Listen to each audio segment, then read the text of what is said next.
আসসালামু আলাইকুম।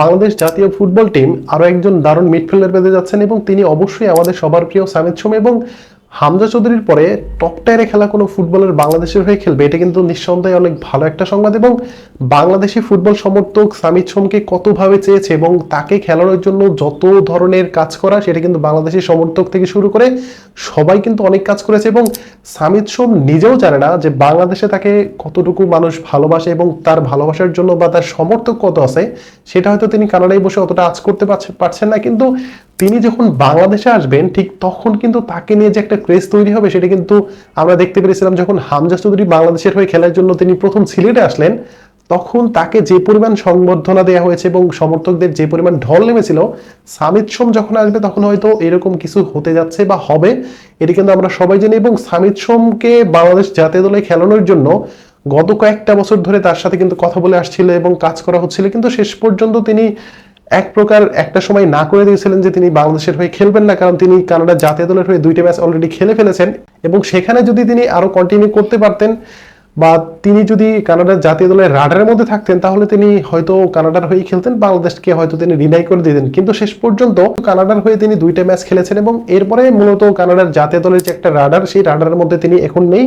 এবং মোটামুটি বাফুফে থেকে তার সাথে যোগাযোগ করা হয়েছে এবং বাংলাদেশি ফুটবল সমর্থক যারা রয়েছে তারা তো অলরেডি তার সাথে অনেকবারই যোগাযোগ করেছে এবং তাকে ঘিরে বাংলাদেশ ফুটবলে যে পরিমাণ ক্রেজ তৈরি হয়েছে, সেটা কিন্তু গত কয়েকটা দিনে আমরা সেটা আজ করতে পেরেছি। এবং দুর্দান্ত কিছু হতে যাচ্ছে। আগামী 10 জুন সিঙ্গাপুরের বিপক্ষে এশিয়ান কাপ বাছাই পর্বে বঙ্গবন্ধু জাতীয় স্টেডিয়ামে, যেটা এখন বর্তমানে ন্যাশনাল স্টেডিয়াম, সেই মাঠে যে সিঙ্গাপুরের বিপক্ষে যে ম্যাচটা হবে, সেই ম্যাচে কিন্তু আমরা সামিদ সোমকে পাওয়ার জন্য সর্বোচ্চ চেষ্টা করে যাচ্ছি এবং বাফুফে থেকে এই কাজটা কিন্তু খুব দ্রুততার সাথে করানোর একটা চেষ্টা চালিয়ে যাচ্ছে। হাতে সময় খুবই কম এবং আগামী 10 জুন সিঙ্গাপুরের বিপক্ষে সেই ম্যাচে আপনি যদি চিন্তা করে দেখেন যে মিডফিল্ডের এক প্রান্তে হচ্ছে হামজা চৌধুরী, আরেক প্রান্তে হচ্ছে সামিদ সোম এবং স্ট্রাইকার বা ফরওয়ার্ড লেভেলে ফাহমিদুল ইসলামকে আমরা পাচ্ছি। সো এইরকম একটা দল যদি আমরা মাঠে নামাতে পারি, তাহলে কিন্তু সিঙ্গাপুরকে হারিয়ে আমাদের যে একটা লক্ষ্য রয়েছে জয়ের জন্য মাঠে নামা, সেই লক্ষ্যটা কিন্তু পূরণ হবে। কিন্তু তার আগে সামিদ সোমকে পাওয়ার জন্য তাকে কি কি করতে হবে? প্রথমত তাকে হচ্ছে তার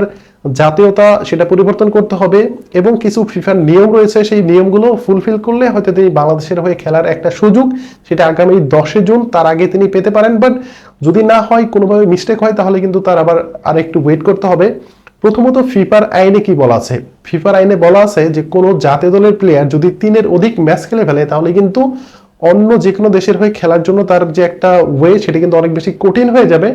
বাট যদি কোনো প্লেয়ার কোনো জাতীয় দলের হয়ে 3-এর নিচে ম্যাচ খেলে ফেলে, তাহলে কিন্তু তিনি চাইলে যে কোনো জাতীয় দলের হয়ে খেলতে পারবে। এবং সামিদ সোম তিনি এমএসএল এ খেলেছেন এবং একই সাথে তিনি কানাডার বয়সভিত্তিক দলে খেলেছেন এবং কানাডার হয়ে তিনি 2টা ম্যাচও খেলে ফেলেছেন। সেখানে তিনি বার্বাডোসের সাথে একটা ম্যাচ খেলেছেন এবং আইসল্যান্ডের সাথে একটা ম্যাচ খেলেছেন। সো তার কিন্তু 3টা বা 3-এর অধিক ম্যাচ তিনি খেলেননি। সো তার জন্য কিন্তু এই কাজটা অনেকটাই সহজ হবে। এখন সবচেয়ে বড় প্রশ্ন সেটা হচ্ছে তার পাসপোর্ট তৈরি করার জন্য কতটুকু সময় আসলে লাগে। প্রথমত তিনি এখন পর্যন্ত কানাডাতেই রয়েছেন। কানাডার হয়তো বাংলাদেশে হাই কমিশনের সাথে কথাবার্তা বলবে এবং সেটা ফিফার থ্রুতেই সেই কাজগুলো হবে এবং সেই কাজগুলো আশা করি খুব দ্রুততার সাথে কাজ শেষ হয়ে যাবে। এবং সামিদ সোম তিনি হয়তো আগামী 10 জুন সিঙ্গাপুরের ম্যাচ, সিঙ্গাপুরের বিপক্ষে যে ম্যাচ, সেই ম্যাচের আগে তার যে সব ধরনের ক্রাইটেরিয়া বাফুফে থেকে সেই ধরনের একটা সহযোগিতা তাকে করা হচ্ছে। এখন প্রশ্ন হচ্ছে সামিদ সোম আসলে কি বাংলাদেশ জাতীয় দলের হয়ে খেলার জন্য কতটুকু প্রস্তুত? প্রথমত তিনি কানাডার হয়ে জাতীয় দলে 2টা ম্যাচ খেলেছেন এবং কানাডার বয়স ভিত্তিক ম্যাচ, এবং একই সাথে তিনি এমএসএল এ খেলেছেন। এবং আমেরিকার যে ফুটবল, সেই আমেরিকান ফুটবলের সাথে কিন্তু বাংলাদেশি ফুটবলের মধ্যে কিন্তু অনেক বেশি পার্থক্য রয়েছে এবং বাংলাদেশের যে ফুটবল লেভেল বা বাংলাদেশের যে ফুটবলের সিস্টেম, সেটার সাথে কিন্তু আমেরিকান ফুটবল সিস্টেমটা অনেকটাই পরিবর্তন রয়েছে।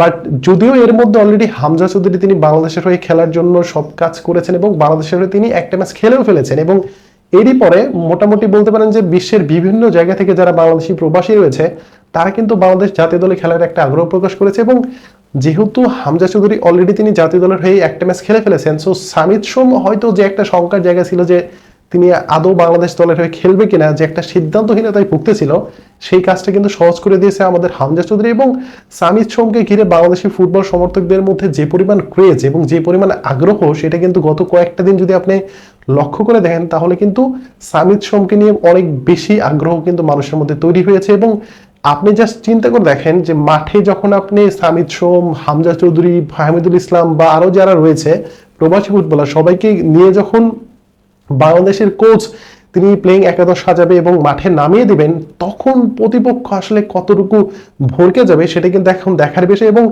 বাংলাদেশ প্রথম যখন হামজা চৌধুরীকে নিয়ে ইন্ডিয়ার বিপক্ষে যে ম্যাচটা খেলে, সেই ম্যাচে ইন্ডিয়া তাদের নিজেদের ঘরের মাঠে তারা কিন্তু ড্র করেছে এবং বাংলাদেশ চাইলে কিন্তু সেই ম্যাচটা জিততে পারতো, এবং সেটাও 2-3 গোলের ব্যবধানে কিন্তু বাংলাদেশ সেই ম্যাচটা জিততে পারতো। কিন্তু বাংলাদেশের কপালে হয়তো সেটা ছিল না, অনেকগুলো ইজি সুযোগ তারা নষ্ট করেছেন এবং এই যে সহজ সুযোগগুলো নষ্ট করার কারণে বাংলাদেশ কিন্তু জয়হীনভাবে ইন্ডিয়া থেকে ফেরত এসেছে। এবং সিঙ্গাপুর তারা কিন্তু খুব একটা যে শক্তিশালী দল সেটাও কিন্তু না।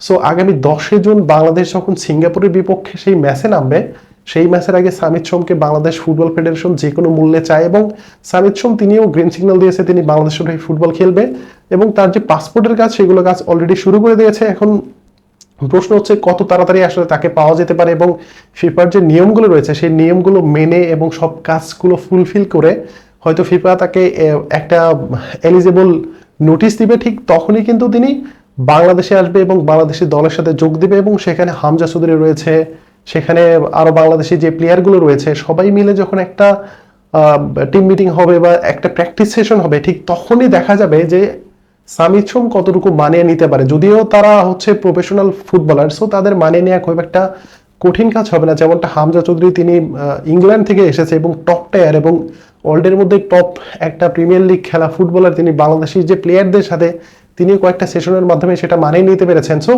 সামিত সোমের কাছেও এই জিনিসটা খুব একটা কঠিন কাজ হবে না। বাট প্রবলেম হচ্ছে যে কত তাড়াতাড়ি আমরা তাকে পাচ্ছি। যদি আগামী 10 জুনের আগে যদি আমরা পেয়ে যাই তাহলে কিন্তু সেটা বাংলাদেশের জন্য অনেক বেশি ভালো। তবে একটা মানে দুঃখের খবর বা একটা ব্যাড নিউজ হতে পারে, সেটা হচ্ছে আপনি যখন কোনো ফিফার অনুমোদিত ম্যাচ খেলতে যাবেন, ঠিক তার 1 মাস অথবা 1.5 মাস আগে আপনাকে একটা প্রাথমিক লিস্ট ফিফাতে দিতে হয়। সো এর আগে বাংলাদেশের হয়ে খেলার জন্য কনফার্ম ফাহমিদুল ইসলাম বা সামিত সোম বা আরো যারা রয়েছে তারা যদি কনফার্ম হতে পারে, হয়তো তাদেরকে সেই প্রাথমিক লিস্টে রাখা হবে। বাট যদি সেটা পসিবল না হয় তাহলে কিন্তু হয়তো 10 জানুয়ারি সিঙ্গাপুরের বিপক্ষে সেই ম্যাচে কিন্তু সামিত সোমকে আমরা নাও পেতে পারি। সো দ্রুততার সাথে কাজ করতে হবে। এখন এপ্রিলের মাত্র আজকে 13 তারিখ, হয়তো জুন মাস আসতে খুব একটা হাতে সময় নেই, যেহেতু কাজগুলো করতে হবে ফিফার মাধ্যমে এবং একই সাথে বাংলাদেশের জাতীয়তা তার নিতে হবে এবং পাসপোর্ট পরিবর্তন করতে হবে।